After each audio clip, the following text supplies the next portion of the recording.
નમસ્કાર મિત્રો, રાજુ કરપડા દ્વારા ખૂબ જ મોટા પાયે એલાન કરવામાં આવ્યું છે.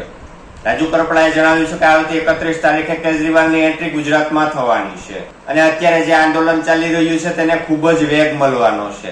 જ્યાં મિત્રો બોટાદમાં કડદા પ્રશ્નને લઈને રાજુ કરપડા દ્વારા ખૂબ જ મોટા પાયે જનસંમેલન કરવામાં આવ્યું હતું અને આ સંમેલનમાં ખૂબ જ મોટા પાયે ખેડૂતો આવ્યા હતા. ત્યારે પોલીસ અને ખેડૂતો વચ્ચે ઘર્ષણ થયું હતું અને પોલીસે પહેલા લાઠીચાર્જ કર્યો હતો, ત્યારબાદ ખેડૂતો ઉશ્કેરાયા હતા અને ખેડૂતે પણ તોડફોડ કરી હતી. ત્યારે હવે રાજુ કરપડા ઉપર એફઆઈઆર કરવામાં આવી છે અને ઘણા બધા ખેડૂત મિત્રો ઉપર પણ ફરિયાદ નોંધી અને ધરપકડ કરવામાં આવી છે. ત્યારે હવે રાજુ કરપડા દ્વારા જણાવવામાં આવ્યું છે કે કેજરીવાલની એન્ટ્રી 31 તારીખે ગુજરાતમાં થવાની છે અને આ આંદોલનને ખૂબ જ મોટા પ્રમાણમાં વેગ આપવાનો છે. તો મિત્રો, પહેલા તો રાજુ કરપડા દ્વારા શું કહેવામાં આવ્યું છે તે સાંભળીએ. નમસ્કાર સાથીઓ, જય કિસાન. બોટાદ માર્કેટિંગ યાર્ડની અંદર વર્ષોથી કડદા પ્રથા સિસ્ટમ ચાલે છે, જેના કારણે ખેડૂતોના ખિસ્સા કપાઈ રહ્યા હતા. અસંખ્ય ખેડૂતોની અમને ફરિયાદ મળી, જેના કારણે અમે ગઈ 10/10/2025 રોજ બોટાદ માર્કેટિંગ યાર્ડ ખાતે આ કડદા પ્રથા બંધ કરી ખેડૂતોને જે લૂંટવામાં આવી રહ્યા છે એ સિસ્ટમ બંધ કરવા માટેથી મોટી સંખ્યામાં ખેડૂતોને સાથે લઈ રજૂઆત કરવા પહોંચેલા. અમારી રજૂઆતને સાંભળ્યા પછી પણ એકદમ વ્યાજબી રજૂઆત હોવા છતાં પણ કડદા પ્રથા બંધ થશે આવી અમને લેખિત બાહેધરી ન મળી.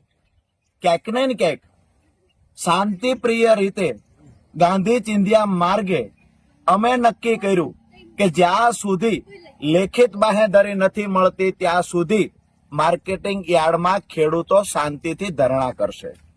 મોડી રાત્રે પોલીસ આવે છે, લાઠીચાર્જ કરે છે, અમને ઉઠાવી જાય છે.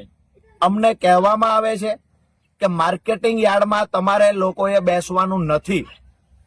અમે નક્કી કર્યું કે માર્કેટિંગ યાર્ડમાં બેસવા નથી દેતા, કડદા પ્રથા બંધ થશે એની લેખિત બાહેધરી નથી આપતા, તો અમે બાજુનું ગામ હળદળ છે ત્યાં ખેડૂત પંચાયત બોલાવીશું. તો 12/10/2025 સાંજે 4 વાગે હળદળ ગામમાં ખેડૂત પંચાયતનું અમે આયોજન કર્યું. એમાં પણ પંચાયતમાં ખેડૂતોને ન પહોંચવા દેવા માટે થઈ અસંખ્ય ખેડૂતોની અટકાયત થઈ, આગેવાનોની અટકાયત થઈ. તેમ છતાં ખેડૂતો પંચાયતમાં આવ્યા.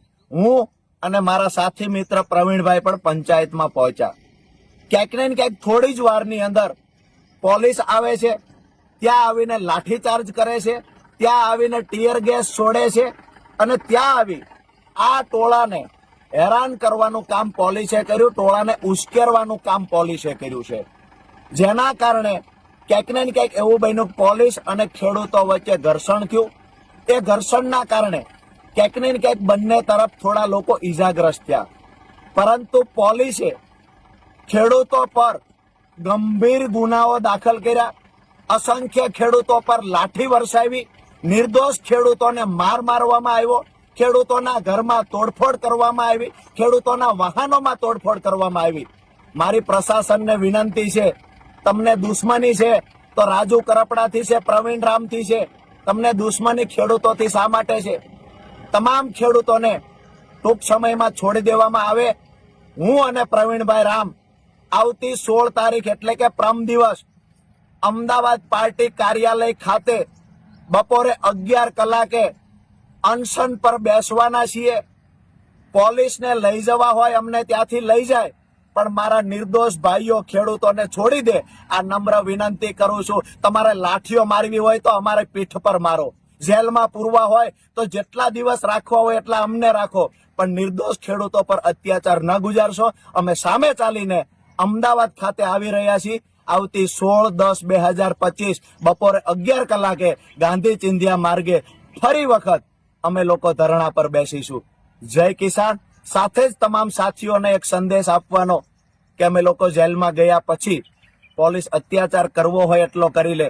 અમારા ખેડૂત પરિવારોને બચાવવા માટે તમામ અત્યાચારોમાંથી પસાર થશું. પણ આવતી 31 તારીખે ગુજરાતના કોઈ પણ જિલ્લામાં કિસાન મહાપંચાયતનું આયોજન થાય, માન્ય અરવિંદ કેજરીવાલજી એમાં આવતા હોય તો તમામ ખેડૂતોનું વિનંતી કરું છું કે હું તો ભલે જેલમાં હશું, પણ તમારે લોકોએ ખેડૂત પંચાયતની અંદર ખેડૂતોની તાકાત શું છે એ બતાવવાની છે. જય કિસાન, આપનો ભાઈ રાજુ કરપડા. તો મિત્રો, તમે સાંભળ્યું એ પ્રમાણે રાજુ કરપડા દ્વારા જણાવવામાં આવ્યું છે કે કેજરીવાલની એન્ટ્રી હવે ગુજરાતમાં થવાની છે અને ગુજરાતમાં ખૂબ જ મોટા પાયે આંદોલન થવાનું છે. એટલે ખેડૂતના પ્રશ્નો હલ થાય એ માટે તજવીજ હાથ ધરવાની છે. તો આ વિડીયો કેવો લાગ્યો તે કમેન્ટ કરીને જણાવજો. તેમજ આ જ રીતના પળાપળના તાજા સમાચાર જો તમારા મોબાઈલમાં મળતા રહે એ માટે નીચે આપેલ કાળું સબસ્ક્રાઇબ નું બટન દબાવી ચેનલને સબસ્ક્રાઇબ કરી લેજો.